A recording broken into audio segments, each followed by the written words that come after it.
Welcome to Royal Secret. What began as a warm day in Abuja quickly turned into a moment of historic global attention as Nigeria, Africa's most populous nation, opened its arms to receive one of Europe's most admired and elegant royals, Queen Mary of Denmark. The air was thick with anticipation and pride as the motorcade of Her Majesty glided through the gates of the presidential villa, greeted by military guards dressed in full ceremonial splendor and the rhythmic sounds of a national band heralding an international bond decades in the making. President Bola Ahmed Tinubu, poised and statesmanlike in his traditional white agbada and cap, stood at the heart of the welcoming delegation. As the convoy came to a gentle halt, all eyes turned to the car door, and a moment of silence fell. The door opened. Dressed in a refined yet striking ivory-colored dress with traditional Danish embroidery and hints of African beadwork, an intentional sartorial homage to her host country, Queen Mary stepped out with poise and grace. A warm, genuine smile graced her face as she approached the Nigerian president. Their handshake was not just a diplomatic formality, it symbolized a meeting of cultures, a unification of two nations' aspirations, and a collective vision of the future. This visit, far more than a simple ceremonial courtesy, marked a bold statement about Denmark's renewed focus on Africa, particularly Nigeria, as a strategic partner in tackling some of the world's most pressing challenges, including climate change, renewable energy innovation, gender equity, education, youth development, and trade. In many ways, it was a continuation of Queen Mary's deepening international role as a voice for sustainability, women's empowerment, and intercontinental collaboration. Within the State House, Queen Mary and President Tinubu proceeded to the diplomatic chamber where bilateral discussions unfolded behind closed doors. However, before that, the world had the opportunity to witness a brief but telling media moment, a seated exchange where both leaders shared symbolic gifts.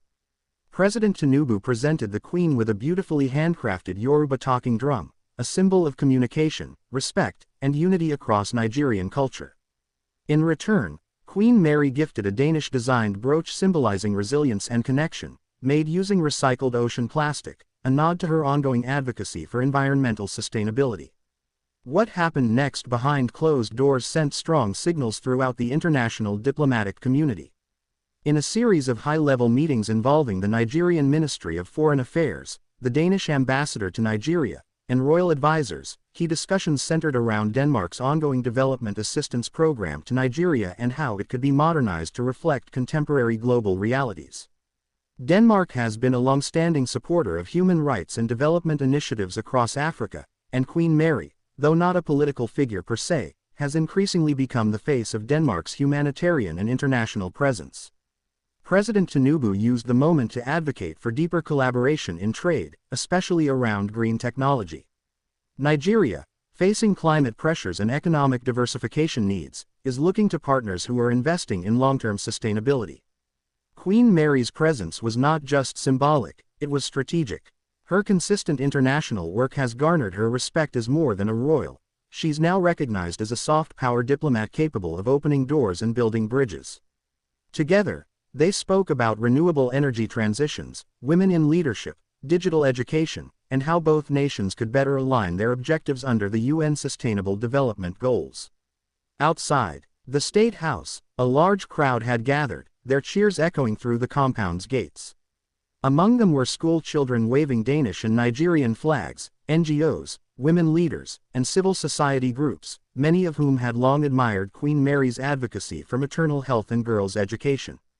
For many in Nigeria, this was a rare chance to witness a European royal engaging directly with African leadership not from a position of charity, but from a standpoint of mutual respect and ambition. This visit disrupted the old narrative of Africa as a recipient and Europe as a benefactor. It was something new, cooperation. In a significant move, Queen Mary also met with women-led organizations during a side event held at the Nigerian National Center for Women Development. There, she listened to emotional testimonies from women who had risen from poverty through vocational training and microfinance initiatives supported by the Danish Development Fund. She appeared deeply moved, later telling reporters that these stories reminded her of why Denmark's investments in Africa must be measured not just in euros, but in human impact. Queen Mary's schedule didn't end there.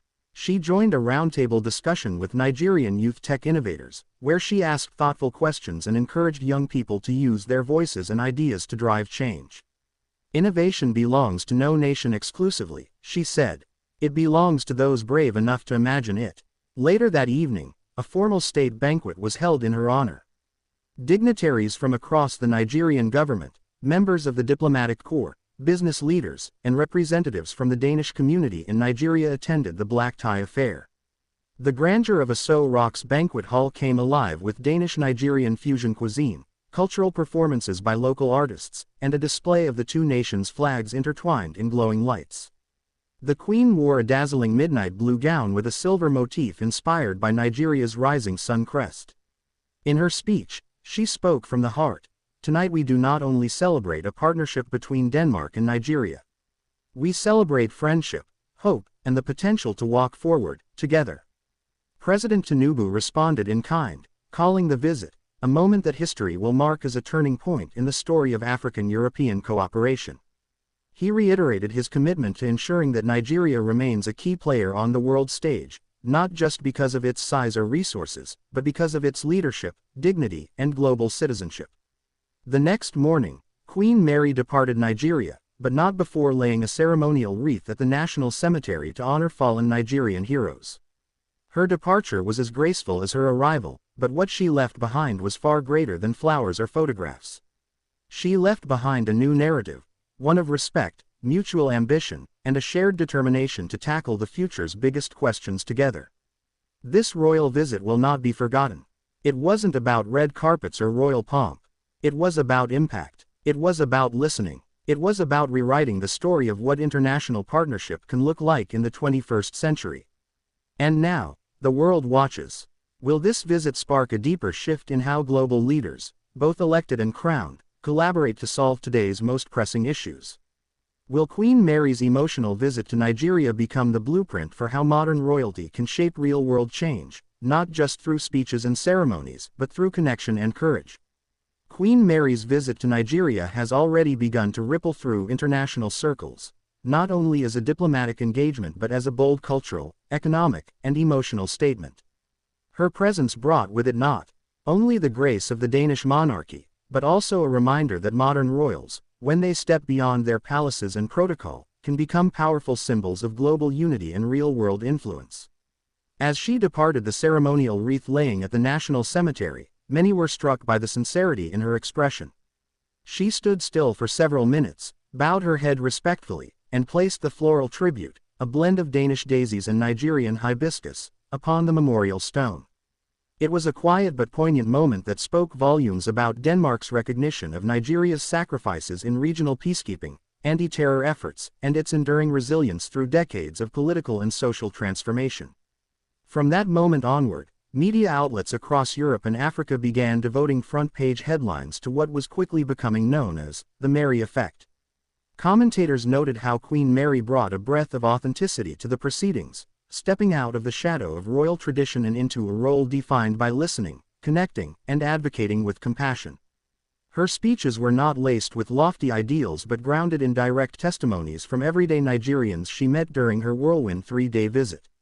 In one unplanned detour, Queen Mary asked to visit a small public health clinic on the outskirts of Abuja, run in partnership with Danish aid organizations and Nigerian medical volunteers.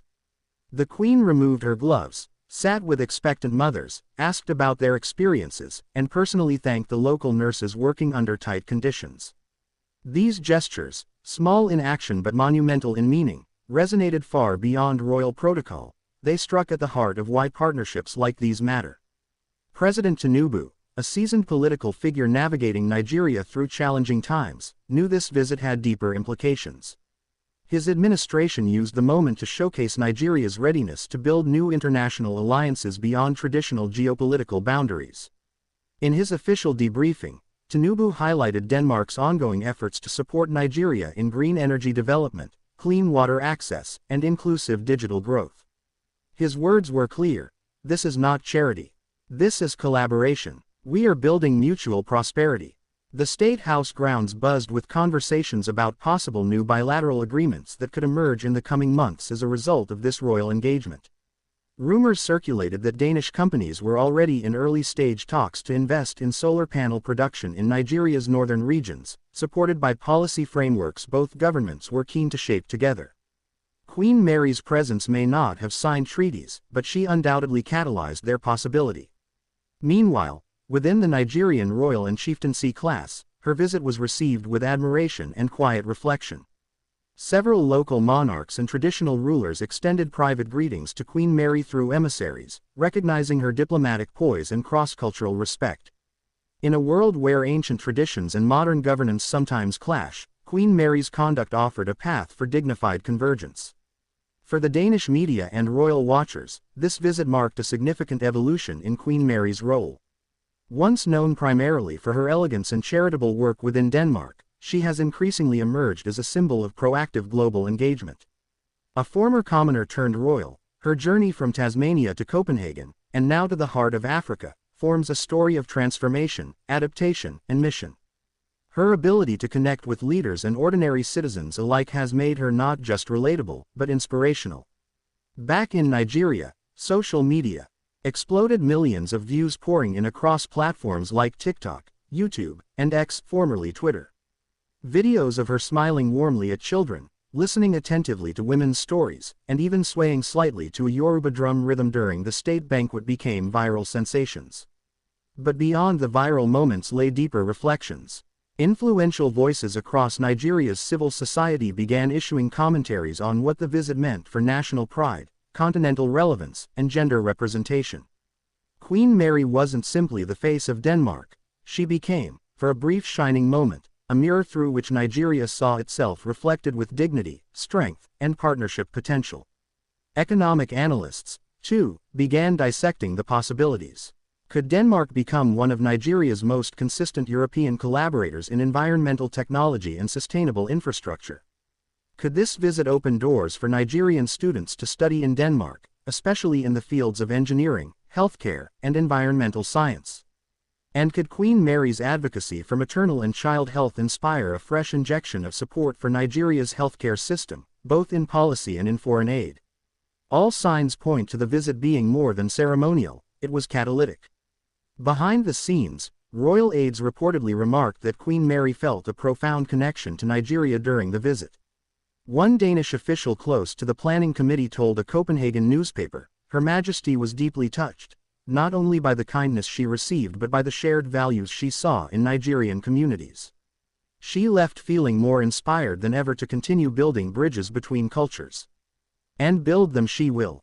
Already, the Royal Danish House has announced that Queen Mary intends to expand her patronage in Africa-related causes, particularly in advancing girls' education in rural communities. Speculations are growing that this Nigerian visit may be the first of a new phase in her royal duties, focusing on emerging economies, climate resilience, and global gender equity from a people-first perspective. As Queen Mary's jet soared from Abuja's Nnamdi Azikiwe International Airport back to Denmark, her impact remained firmly planted in Nigerian soil. Children who waved Danish flags that morning will one day tell stories of the Queen who walked among them. Leaders who sat across from her at round tables now carry the responsibility of transforming dialogue into action.